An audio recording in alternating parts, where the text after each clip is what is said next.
राधे राधे दोस्तों, स्वागत है आपका यूनिक कहानियों में। आज की कहानी मालती जोशी जी की है, बिना छत वाला घर। चलो चलते हैं कहानी की ओर। सुबह सुबह किचन में खटर पटर सुनकर मैं कमरे से बाहर आई। देखा सौम्या गैस के पास खड़ी है। इतनी सुबह किचन में क्या कर रही हो? चाय बना रही हूँ। तुम मुझे आवाज़ दे देती ना। मुझे लगा रात इतनी देर से सोए हो तुम लोग, देर से ही उठोगे, इसलिए मैं भी लेटी रही। इन्हें ना सुबह 6 बजे चाय पीनी होती है, छुट्टी के दिन भी। हाँ, मन हुआ तो चाय पीकर फिर से सो जाएंगे। अच्छा मम्मा, आपकी भी बना दी है, ब्रश करके ले लेना, कहते हुए मैं ट्रे में दोनों कप लेकर ऊपर चली गई। मुझे इतना ताव आ रहा था। मान लो रोज की आदत हो तो क्या उसमें एक दिन बदलाव नहीं हो सकता? आधी रात को सोई लड़की को अल सुबह जगा दिया। पग फेरे के बाद पहली बार आई है सौम्या, वह भी कॉलेज की एल्यूमनी के लिए। दोनों साथ ही पढ़े हैं, इसलिए समीर भी आया है। कल सुबह की फ्लाइट से दोनों आए थे। आते ही नहा धोकर निकल गए थे, जो शाम को लौटे थे। फिर तैयार होकर जो गए हैं तो आधी रात को लौटे थे। माँ के पास इत्मीनान से 5 मिनट बैठने का भी बेटी के पास समय न होगा। लोग ठीक ही कहते हैं, शादी के बाद बेटी पराई हो जाती है। 9 साढ़े 9 बज रहे होंगे। नहा धोकर जूटे का प्लेट लेकर नीचे उतरी। पार्वती करेले छील रही थी। हाथ बढ़ाकर उसने पहले तो ट्रे ले ली, फिर सौम्या को गले से लगाकर खूब प्यार किया। कल की आई हो बिटिया और हमें आज दर्शन मिल रहे हैं, उसने शिकायत की। हमें भी सिर्फ दर्शन ही मिले हैं पार्वती, कसम है जो 5 मिनट पास बैठकर बात की हो, मैंने कहा। हम दोनों की शिकायतों को नजरअंदाज कर उसने कहा, मम्मी घर में कोई और सब्जी होगी? दम आलू भी बना रही हूँ। तुम्हें भरवा करेले पसंद है ना, इसलिए परसों से लेकर रख लिए थे। पर कल तुम लोगों का दोनों वक्त का खाना बाहर ही था ना, इसलिए आज बना रही हूँ। ये ना करेले बिल्कुल नहीं खाते, और कोई सब्जी हो तो देखती हूँ, कहकर वह फ्रिज खगालने लगी। फिर 4-5 बैंगन पार्वती को पकड़ाते हुए बोली, काकी थोड़ा मसाला बचा लेना और इसमें भर देना, पर मिर्च बहुत तेज नहीं होनी चाहिए। यह ना तीखा जरा कम खाते हैं। पार्वती बिटिया कितना बदल गई है, देखा? कहाँ समीर समीर ही रट लगाए रहती थी, अब इन्हें उन्हें वो कह रही है। अम्मा जी कहती हैं बड़ों के सामने नाम नहीं लेना चाहिए, सौम्या ने कहा। ठीक ही तो कहती हैं वह, और तुम भी बेटा ठीक ही कर रही हो। दिन भर जाप करना कोई अच्छा थोड़ी लगता है, आजकल यही रिवाज चल निकला है। मैं 15 नंबर वाली मेम साहब तो साहब को बबलू कहकर पुकारती है। शुरू में तो मैं समझती थी कि बेटे को बुला रही है। अरे नाम ही लेना है तो ढंग से ले लो। मुझे जिस बात से चिढ़ हो रही थी, पार्वती उसी की तारीफ कर रही थी। शादी को मुश्किल से साल भर हुआ है और सौम्या कितनी बदल गई है। अम्मा जी की बात उसके लिए अब वेद वाक्य बन गई है। मुझे बेवजह गुस्सा आने लगा। दोपहर भोजन के समय मैंने समीर से कहा, आज तो खाना मैंने अपने मन से बना लिया है, पर शाम को क्या क्या खाओगे बताओ, वही बनवाऊंगी। छोले पूरी, पाव भाजी, आलू पराठे, खीर, पूड़ी, मेथी। मम्मी जी, उसने मेरी बात काट कर कहा, शाम को तो हम लोग बुआ जी के यहाँ जा रहे हैं। कौन बुआ जी? बाबूजी की दूर के रिश्ते की बहन है। यहाँ हॉस्टल में था ना, तो अक्सर छुट्टियों के दिन उनके यहाँ चला जाता था। इस बार भी मिलने जाने का प्लान था, पर उनका आदेश हुआ कि खाना यहीं खाएंगे। ये आदेश को टाला नहीं जा सकता, नहीं तो कहेंगी लड़का शादी के बाद बदल गया है। अरे तुम लोग क्या सिर्फ नाम करने मेरे यहाँ आते हो? मेरे हिस्से तो आते ही नहीं हो। मम्मी जी, कल का पूरा दिन आपके नाम। सुबह हम लोग कहीं घूमने जाएंगे, शॉपिंग करेंगे, पिक्चर जाएंगे और बाहर ही कहीं खाना खाएंगे। बाहर क्यों? घर लौटकर कब खाना बनाएंगी? एक दिन तफरीह सही, और कल की पूरी शाम आपकी बेटी व आपके नाम। मतलब? कल हमारी बैचलर पार्टी है। हम लोगों में से आधे अभी कुंवारे हैं, इसलिए कल की पार्टी सिर्फ मर्दों की होगी। साफ हिदायत है कि कोई अपनी बीवी को साथ नहीं लाएगा, इसलिए कल की पूरी शाम आपकी बिटिया आपके पास ही रहेगी। जी भर बातें कीजिएगा, मेरी शिकायत सुनिएगा। शादी के बाद पहली बार जा रही हूँ ना, तो इन्होंने कहा था कि ट्रेडिशनल ड्रेसअप होकर चलना। ये साड़ी गहने सब लेती आई थी? हाँ, एक बार तो जाना ही था, चाहे मिलने जाती। वैसे भी दुपट्टे से सिर ढकने में प्रॉब्लम होती है, बार बार सरक जाता है। साड़ी ठीक ही रहती है। वहाँ सिर ढकोगी? मम्मी, वे मेरी बुआ सास हैं, उनका मान तो रखना ही पड़ेगा ना, क्योंकि उसके बाद समय ही नहीं है। परसों सुबह तो हमारी फ्लाइट है। शाम को सौम्या जब तैयार होकर नीचे उतरी तो मैं देखती रह गई। तुम डिनर पर जा रही हो या किसी शादी पार्टी में? तो अम्मा जी के यहाँ तो घूंघट ही निकालना पड़ता होगा। उसी समय समीर नीचे आए और मेरा प्रश्न अनुत्तरित रह गया। समीर भी सिल्क का कुर्ता पजामा पहने था। दोनों एकदम दूल्हा दुल्हन लग रहे थे। दूसरे दिन हमने खूब मटर गश्ती की। सुबह उठकर डैम पर घूमने चले गए। वहीं एक टपरी पर चाय पी, पकौड़े खाए, फिर शहर के बाहर बने मॉल में खूब शॉपिंग की। वैसे मैंने विदा की पूरी तैयारी कर ली थी, फिर भी दोनों के पसंद का कुछ सामान ले ही लिया। समीर की इच्छा पिक्चर देखने की थी, पर मैंने मना कर दिया। 2.5 घंटे सिनेमा हॉल में गुमसुम बैठने से अच्छा है साथ बैठकर कुछ बातें करें। फिर हम लोगों ने फूड कोर्ट में खाना खाया और करीब 3 बजे घर लौट आए। घर लौटकर एहसास हुआ कि हम मन से चाहे कितने युवा बनने रहे, शरीर अपनी बात कहता है। घर आकर मैं जो लेटी तो उठने का मन ही ना हुआ। 6 बजे सौम्या चाय लेकर आई, तब भी मेरी आंखें बंद हुई जा रही थी। पर अब सोना संभव नहीं था। पार्वती सिर पर खड़ी थी। खाना तो बनवाना ही था। सौम्या को साथ देने के लिए लड्डू और मठरी भी बनवानी थी। समीर 7 बजे पार्टी के लिए निकल गया। 8 साढ़े 8 बजे मैंने और सौम्या ने खाना खा लिया। सौम्या बोली, मम्मा मैं यही आपके पास लेटी हूँ, ये आएंगे तो मैं दरवाजा खोल दूंगी, आप मत उठना। पिछले 2 दिनों से हम लोग आपकी नींद खराब कर रहे हैं। इसके लिए इतना क्यों सोच रही हो? अकेली रहती हूँ तो सोती ही रहती हूँ ना। कोई सीरियल वगैरह देखना हो तो देख लो। मेरा तो आजकल सब छूट गया है। घर में कोई नहीं होता तब टीवी कंपनी देता है, पर अब तुम सामने बैठी हो तो मैं नकली दुनिया क्यों देखूं? कुछ देर तक हम दोनों के बीच मौन पसरा रहा। फिर मैंने पूछा, समीर लोगों की पार्टी में पीना पिलाना भी होता होगा ना? शायद समीर पीता है रानी। मेरा प्रश्न उसने जैसे सुना ही नहीं। बोली, मम्मा हमारी दीदी सन्नो के क्या हाल हैं? बहुत दिनों से कोई खबर ही नहीं है। मैं फ़ोन करती हूँ तो डांट देती है कि मत किया करो, वहाँ से करने में बहुत पैसे लगते हैं, पर खुद कभी करती ही नहीं है। मुझे तो कब से उसकी शादी की खबर का इंतज़ार है।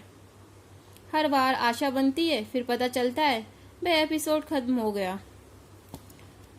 प्रिया शायद बदला लेने पर तुली है, या उसे जितने लोगों ने नकार दिया था लगता है उतने ही लोगों को वह नकारती गई है।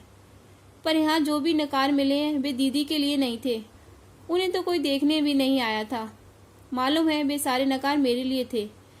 इस देश की ट्रेजिडी है, अगर कोई विधवा अपने बलबूते पर बच्चों को बड़ा करती है तो प्रशंसा की झड़ी लग जाती है। लोग संवेदना से भीग जाते हैं। पर यही कमाल जब एक तलाकशुदा महिला करती है तो उसे तिरस्कार मिलता है। उसके बच्चों को भी हिकारत से देखा जाता है। आपकी इस बात से एक प्रसंग याद आ गया। कौन सा? दीदी के लिए वर खोजने का काम आपने मौसा जी को सौंप रखा था ना? और किसे सौंपती? तुम्हारे मामा लोगों ने तो पहले ही हाथ खड़े कर दिए थे। मैं तब शायद हायर सेकेंडरी में थी। एक दिन मौसा जी तनतनाते हुए घर में दाखिल हुए थे। बोले, जहाँ जाता हूँ वहाँ तुम्हारी कीर्ति पहले ही पहुँच चुकी होती है। कोई लड़की देखने तक को राजी नहीं होता। हर जगह से जलील होकर लौटता हूँ। दीदी अपने कमरे में थी, तनकर सामने आकर खड़ी हो गई। बोली, मौसा जी आपको कसम है जो आज के बाद आप मेरे लिए किसी के दरवाजे गए। मैंने शादी ना करने का फैसला कर लिया है। इस देश में तो नहीं करूँगी। 2-3 महीने में मैं मास्टर के लिए USA जा रही हूँ। अगर कोई ढंग का आदमी मिला तो वहीं शादी कर लूँगी। कम से कम वहाँ वालों को मेरी माँ के तलाकशुदा होने पर कोई ऐतराज़ तो ना होगा। फिर मौसा जी बोले थे, वाह क्या बात है, जैसी खुद हो वैसी संस्कार बेटी को दिए हैं। मुझे सब याद आ गया। उस दिन के बाद जीजा जी ने मुझसे बात ही नहीं की थी। उस दिन मौसा जी इतनी बड़ी बात कह गए और तुम चुप रह गई। ये अच्छा नहीं लगा था। उन्हें मुंह तोड़ जवाब देना था जैसा दीदी ने दिया था। चुप बनी रही। क्या कहती मैं? दुनिया में किसी को भी जवाब दे सकती हूँ, पर दीदी जीजा जी को नहीं। इन लोगों के अमित उपकार है मुझ पर। जब हर किसी ने साथ छोड़ दिया था ये मेरे साथ रहे थे। अगर इन लोगों ने सहारा ना दिया होता तो पता नहीं हम लोग आज कहाँ होते। होती भी कि नहीं, होते भी कि नहीं। मम्मा बहुत छोटी थी मैं उस समय, हायर सेकेंडरी की छात्रा थी। पर यह सब प्रसंग जैसे मेरे मन में घर कर गया था। उस दिन से मन में एक डर सा बैठ गया था कि जब मेरी शादी की उम्र होगी हम लोगों को फिर से इन्हीं सब बातों से गुजरना पड़ेगा। इसलिए जब समीर ने मुझे प्रपोज किया तो मैंने एकदम हाँ कर दी। वह मुझे अच्छा लगता था, पर उसके बारे में ज़्यादा कुछ नहीं जानती थी। मुझे उसके परिवार के बारे में, उसके आचार विचार के विषय, आर्थिक आधार के बारे में कुछ भी पता नहीं था। मन में बस एक ही बात थी कि आज इस व्यक्ति ने मुझे शादी के लिए पूछा है, फिर ऐसा संयोग बने ना बने। मैं तो तुम्हें प्रिया की तरह आगे की पढ़ाई के लिए बाहर भेजना चाहती थी, पर तुम्हें शादी की उतावली थी। वह तो अच्छा हुआ कि समीर जातीय ही था, नहीं तो उसके माँ बाप राजी थोड़ी होते। मुझे तो आश्चर्य है कि मेरा तलाकशुदा होना तुम्हारी शादी के आड़े नहीं आया। बाबूजी थोड़ा नाराज थे, पर अम्मा जी ने बहुत जतन करके उन्हें मना ही लिया था। वे अपने इकलौते बेटे की खुशियां छीनना नहीं चाहती थी। दोनों बहनों ने इनकी खूब वकालत की, बाबूजी को राजी किया। हाँ, अम्मा जी ने इतना जरूर कहा कि अड़ोस पड़ोस अपम देव में इतना मिलना जुलना कभी हुआ ही नहीं कि इतना बड़ा झूठ बोलना पड़े। मम्मा, तुम्हें बुरा तो नहीं लगा ना? किस बात का? यही कि अम्मा जी ने ऐसा कहा। नहीं, इसमें बुरा लगने जैसा क्या है? जिस व्यक्ति का अस्तित्व तुम्हारे लिए कभी था ही नहीं, उसका क्या होना और ना होना। मम्मा, एक बात कहूँ, बुरा तो नहीं मानोगी? बोलो। मम्मा, आपने हमें वह सब कुछ दिया है जो माता पिता अपने बच्चों को देते हैं, फिर भी पता नहीं क्यों मन का एक कोना सूना ही बना रहा। अपनी सहेलियों के सामने मैं अक्सर हीन बोध से ग्रस्त हो जाती थी। वे लोग बात बात पर पापा का जिक्र ले आती थी। यार, आज तो पापा की डांट पड़नी निश्चित है। एक बार पापा से पूछना पड़ेगा। इस सर की शिकायत तो मुझे पापा से करनी है। आज तो मार्कशीट दिखाकर पापा से गिफ्ट लेना है। इस तरह की बातें सुनकर मुझे अपना वजूद बड़ा दीनहीन सा लगता। मेरे कॉलेज में एक सहेली थी, शालिनी, याद है? उसके पिता नहीं थे। उनकी एक बड़ी सी फोटो ड्राइंग रूम में लगी रहती थी। वह कहती, हमें कभी लगता ही नहीं है कि पापा नहीं है, हमें तो लगता है कि वे ही हमें देख रहे हैं। मैं अपने सारे प्रॉब्लम उनसे डिस्कस करती हूँ और उनका हल भी मिल जाता है। कभी लौटने में देर होती है तो फोटो के सामने निकलते हुए लगता है कहीं डांट ना पड़ जाए। ये सब सुनकर आश्चर्य भी होता है और ईर्ष्या भी होती थी। तब मम्मी पर क्रोध भी आता होगा। नहीं मम्मा, मैंने तुम्हें कभी कटघरे में खड़ा नहीं किया। मैं जानती हूँ कि औरत अपनी खुशी से घर नहीं छोड़ती, वह आखिरी क्षण तक उसे बचाने की पूरी कोशिश करती है, पर कभी कभी मजबूरी हो जाती है। थैंक यू बेटा, मुझे क्लीन चिट देने के लिए, and thanks for sharing your feeling with me. अभी आपने कहा था ना मामा कि मैं शादी के लिए उतावली हो रही थी। ये सच है मामा, शादी के बहाने में एक मुकबिल घर के लिए उतावली हो रही थी। मुझे ऐसी घर की तलाश थी जहाँ प्यार करने वाली पर समय समय पर डांटने वाली माँ हो, खूब लाड़ करने वाले पिता हो, पर उनके कड़े अनुशासन का मन में एक डर हो। सहेलियों की बातें सुन कर अपने आस पड़ोस देखकर मेरे मन में एक कल्पना उभरती थी। मुझे लगता था घर माँ की तरह होता है जो अपने में सब कुछ समेट लेता है, और पिता छत की तरह होते हैं जो आंधी पानी सर्दी गर्मी से घर की रक्षा करते हैं। इसी परिप्रेक्ष्य में कभी कभी मुझे लगता था कि हम ऐसे घर में रहते हैं जिसकी छत उड़ गई है और हम खुले में पड़े हैं। सॉरी मम्मा। सॉरी किस लिए? It is a fantastic idea. मैं और भी कुछ कहना चाहती थी कि उसका मोबाइल बज उठा। सौम्या फुर्ती से उठी और उसने दरवाजा खोल दिया। मेरी नींद में खलन ना पड़े इसलिए समीर ने उसे मिस्ड कॉल दिया। उसकी इस समझदारी पर मुझे प्यार आ गया। वे दोनों सोने चले गए। मुझे लेकिन देर तक नींद नहीं आई। बार बार यही सोचती रही कि कहीं मैंने अपनी बिटियों के साथ अन्याय तो नहीं किया। सौम्या कह रही थी कि कोई औरत खुशी से अपना घर नहीं छोड़ती। मैंने 2 बार घर छोड़ा था। दोनों ही बार स्थितियाँ असहनीय हो गई थी। पहली बार घर छोड़ा तब प्रिया 5 साल की थी। उसे लेकर मैं मायके पहुंच गई थी। भी कहाँ। ऐसी परिस्थितियों में स्वागत की आशा करना व्यर्थ था। उन लोगों ने घर में ले लिया, यही बहुत था। 4-5 महीने सब कुछ ठीक चलता रहा, पर धीरे धीरे सबके चेहरों पर ऊब खींच और बेजारी नजर आने लगी। माँ बाप मेरी चिंता में डूबे जा रहे थे और फिर एक दिन बाबा का हृदयघात से निधन हो गया। तब मुझे घर आए 1.5 साल हो चुका था। माँ का आक्रोश सतावना से परे था। वे बिलाप के बीच कहती जा रही थी कि इसकी चिंता उन्हें खा गई, नहीं तो वे इतनी जल्दी मरने वालों से नहीं थे। बाबा की मृत्यु के बाद घर का वातावरण धीरे धीरे बदलने लगा। जो अब तक आंखों में था वह ओठों पर भी आने लगा। चुपचाप सुन लेने के सिवाय मेरे पास कोई चारा ही नहीं था। 2 महीने बाद माँ को साथ लेवा लाने के लिए दीदी फिर आई। उन्होंने सब देखा और कहा, अपमान नहीं सहना तो अपने घर में सही। उनके दरवाजे क्यों पड़ी हो? इस छोटी सी बच्ची के मन पर क्या असर होता होगा, ये सोचो। दीदी केवल कहकर ही नहीं रुकी, उन्होंने मध्यस्थता करके हमारी सुलह करा दी। 1.5-2 साल जैसे तैसे बीत गए और सौम्या का जन्म हुआ। दूसरी बेटी को जन्म देना मेरा घोर अपराध था, जो क्षमा नहीं किया गया। कभी कभी लगता है कि बेटी को तो बहाना था, असली रंजिश कुछ और ही रही होगी। स्थितियां जब असहनीय हो गई तो मैंने दीदी को लिखा, तुम्हें मुझे इस नरक में पटक गई थी, तुम ही बाहर निकालोगी। दोबारा माँ के यहाँ जाने की मेरी हिम्मत नहीं है। तुमने मदद नहीं की तो दोनों लड़कियों को लेकर मैं किसी कुएं तालाब में छलांग लगा दूंगी। दोनों मियाँ बीवी भागे भागे आए और हम तीनों को अपने घर ले गए। 3 साल तक मैं वहीं रही। वहीं मैंने अपना बीएड पूरा किया, एमए फाइनल किया, तलाक की प्रक्रिया भी वहीं पूरी की। छोटी मोटी नौकरी लगते ही अपना अलग घर बना लिया। डरते डरते माँ को बुलवा भेजा। उन्होंने जरा भी ना नुकुर नहीं की और मेरे पास चली ही आई और अंत तक यहीं बनी रही।